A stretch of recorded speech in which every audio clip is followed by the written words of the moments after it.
noyabr 2016-cı il tarixində Azərbaycan Kooperativ Universitetinin rektoru, millət vəkili professor Eldar Quliyev Azərbaycan Kooperativ Universiteti televiziyasının yaradılması münasibətilə AKU TV-nin və mətbuat xidmətinin əməkdaşları ilə görüş keçirmişdir. Rektor Eldar Quliyev Azərbaycan Kooperativ Universiteti internet televiziyasının fəaliyyətə başlamasına öz münasibətini bildirərək qeyd etdi ki, İlk növbədə Azərbaycan Kooperativ Universitetinin internet televiziyasının fəaliyyətə başlaması münasibətilə həm universitetin, həm də kanalın kollektivini səmimi qəlbdən təbrik edirəm. Kanalın yaradılmasına əmək olan hər kəsə, xüsusən universitetin Tələbə Gənclər Təşkilatı rəhbərlərinə təşəkkür edirəm. İnternet TV-nin universitetimizin elmi potensialının yüksəldilməsində, tələbə gənclərimizin düzgün istiqamətləndirilməsində, onların mənəvi və siyasi cəhətdən daha dolğun yetişməsində müsbət rol olacağına inanıram. Hesab edirəm ki, dünyada baş verən hadisələrin, xüsusən təhsillə bağlı məsələlərin internet TV vasitəsilə operativ işıqlandırılması 21-ci əsrin tələbələri olan gənclərimizdə vətənpərvərlik ruhunun gücləndirilməsinə, yüksək səviyyədə təhsil almalarına stimul olacaqdır. Eldar Quliyev, universitetin tələbə gənclərinin respublikada keçirilən siyasi tədbirlərdə, layihələrdə, elmi yarışlarda, xüsusilə də vətənpərvərliklə bağlı olan tədbirlərdə aktiv şəkildə təmsil olunmalarına toxunaraq bildirdi ki, bir neçə gün əvvəl xalqımız Azərbaycan dövlət müstəqilliyinin bərpasına 25 ilini böyük yüksəkliklə qeyd etdi.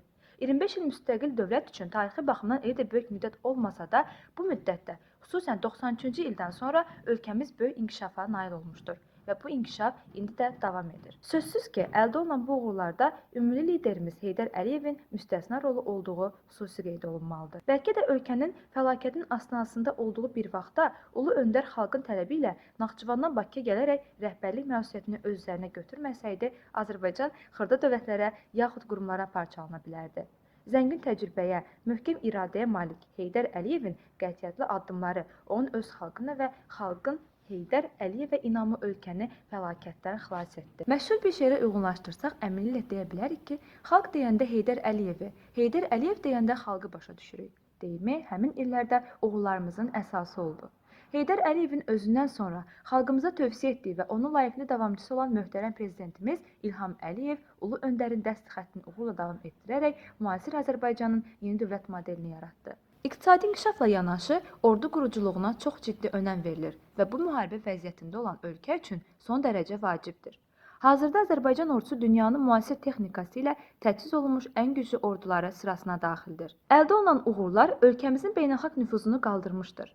Azərbaycan müntəzəm olaraq beynəlxalq tədbirlərə ev sahibliyi edərək yüksək səviyyədə təşkil etməsi onun bariz nümunəsidir. Azərbaycan tolerant dövlətdir. Xalqımızın əksər səs inancı İslam dini olsa da, digər dinlərə də ehtiramla yanaşılır. Təsadüfi deyildir ki, möhtərəm prezidentimiz tərəfindən 2016-cı il multikulturalizm ili elan olunmuşdur.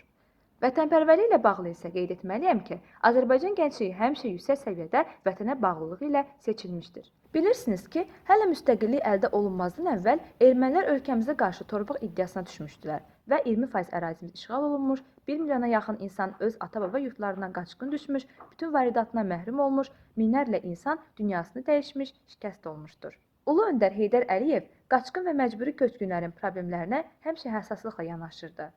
Onun layiqli davamçısı olan İlham Əliyev, eləcə də ölkəmizin birinci xanımı, Heydər Əliyev Fondunun prezidenti Mehriban Əliyeva da qaçqın və məcburi köçkünlərə yüksək səviyyədə dövlət qayğısı göstərirlər. Bütün bu yaradılan şəraitə baxmayaraq, qaçqın və məcburi köçkün soydaşlarımız kimi bütün Azərbaycan vətəndaşlarının qəlbində bir Qarabağ ağrısı vardır və hamı səbirsizliklə torpaqlarımızın azad edilməsini gözləyir.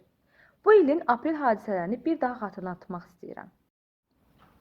Aprelin 2-sində erməni qəsbkarları yenə də iri-çaplı pulemyotlardan və raketlərdən istifadə etməklə Tərtər və Cəbrayıl rayonlarında təxribatlar törətdilər. Nəticədə xeyli sayda dinc sakin həlak oldu. Xəstəxanalar, məktəb binaları, uşaq bağçaları, yaşayış evləri dağıdıldı. Səbr kasasında olan Azərbaycan ordusu zəfər yürüşünə başladı. Düşmən ordusuna sarsıdıcı zərbələr endirdi. Hərbi qüvvələrini və döyüş texnikasını darmadağın etdi. Xeyli sayda canlı qüvvəsini məhv edərək 2000 hektara yaxın ərazini işğaldan azad etdi. Bir neçə strateji yüksəkliyi ələ keçirdi. Ermənistan rəhbərliyinin yalvarışı, bir sıra böyük dövlətlərin rəhbərlərinin xahişi ilə əməliyyat dayandırılmasaydı, ordumuz erməni təcavüzkarlarını daha acınacaqlı vəziyyətə salacaqdı. Bu əməliyyatlarda şəhidlər versək də dünyaya sübut etdik ki, ordumuz öz gücü ilə torpaqlarımızı azad etmək iqtidarındadır. Həmin günlərdə ölkəmizin hər yerində olduğu kimi, universitetimizin gəncləri də vətənpərvərlik hissinin nə qədər yüksək olduğunu nümayiş etdirdilər. Lazım gələrsə təhsili yarımçıq qoyub əldə silah vətənin müdafiəsinə qalxmağa hazır olduqlarını bəyan etdilər. Hesab edirəm ki, bu tədbirlərdə səslənən fikirlər vətənpərvərliyin zirvəsi idi. Gənclərimizin torpağa bağlılığının, ölkə başçısına və xalqımıza sədaqətinin bariz nümunəsi idi. Universitetimizin tələbələri ölkə miqyaslı bir çox tədbirlərdə, o cümlədən Təhsil Nazirliyi tərəfindən təşkil olunan tədbirlərdə fəal iştirak edirlər. Tələbə elmi cəmiyyətinin xətti ilə elmi konfranslarda universitetimizi layiqincə təmsil edən tələbələrimiz yadda qalan çıxış edirlər. Çox sayda gənc alimlərimiz yetişir ki, bu işdə professor müəllim heyətinin böyük rolu vardır. Yarım əsrdən artıq tarixi olan Azərbaycan Kooperativ Universitetini rəhbərlik edən professor Eldar Quliyev Kooperativ Universitetinin gələcəkdə həyata keçirəcəyi planlardan da söz açaraq bildirdi ki, 2 il əvvəl universitetimizin 50 illiyini ən yüksək səviyyədə qeyd etdik. Ölkəmizin ali məktəblərinin rəhbərlərinin, bir isə xarici ölkələrdən gəlmiş qonaqların iştirak etdiyi tədbirdə universitetimizin keçdiyi yol, əldə etdiyi nailiyyətlər geniş işıqlandırıldı. Universitetimizin inkişafına yalnız mənim adımla bağlamağı düzgün hesab etmirəm. Məndən əvvəl bu təhsil ocağına rəhbərlik etmiş şəxslərin əməyini yüksək qiymətləndirdiyimi diqqətinizə çatdırıram. Bildiyimiz kimi, fəaliyyətimizin bir hissəsi keçmiş Sovetlər dövründə Moskva və Poltava institutlarının tərkibində olsa da, əsası müstəqillik illərinə düşür. Bu dövrdə universitetimizə ən böyük dəyəri Heydər Əliyev vermişdir.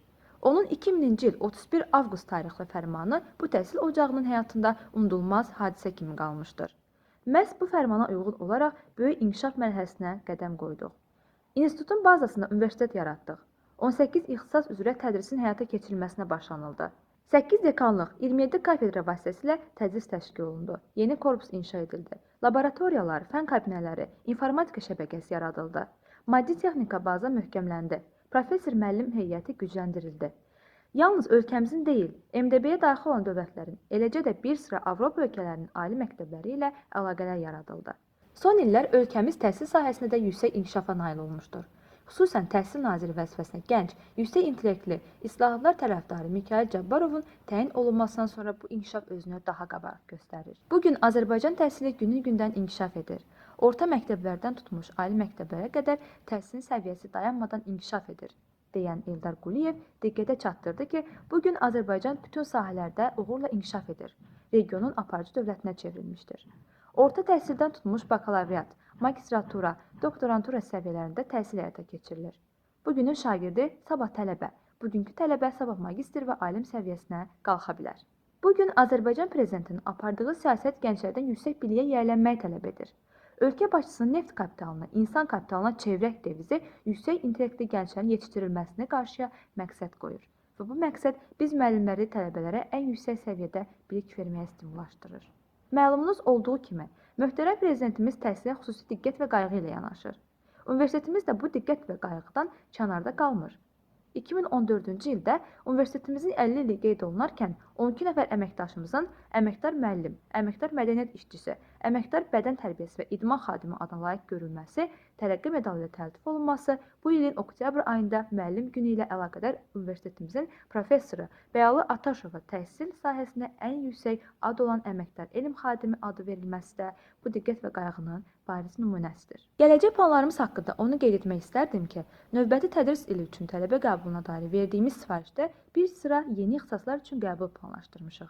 Və əgər bu təkliflər qəbul olunarsa, universitetimizdə tədris olunan ixtisasların sayı daha da artmaqla tələbə kontingentimiz də əhəmiyyətli dərəcədə arta bilər. Həmin ixtisaslar üzrə tədris aparmağa həm kifayət qədər maddi texniki bazamız, həm də yüksək səviyyəli professor müəllim heyətimiz vardır. Sonda internet televiziyası vasitəsilə tələbələrə və ümumilikdə Azərbaycan gənclərinə tövsiyələrini bildirən professor Eldar Quliyev qeyd etdi ki, tələbələrimizə, eləcə də Azərbaycan gənclərinə, 21-ci əsrin gənclərinə layiq yüksək mədəniyyətli, intellektual səviyyəli gənclər kimi yetişməyi arzulayıram. Universitetin internet televiziyasına isə fəaliyyətində uğurlar arzulamaqla bərabər nailiyyətlərimizi, çətinliklərimizi, çaşmamazlıqlarımızı daim işıqlandırmağı tövsiyə edirəm.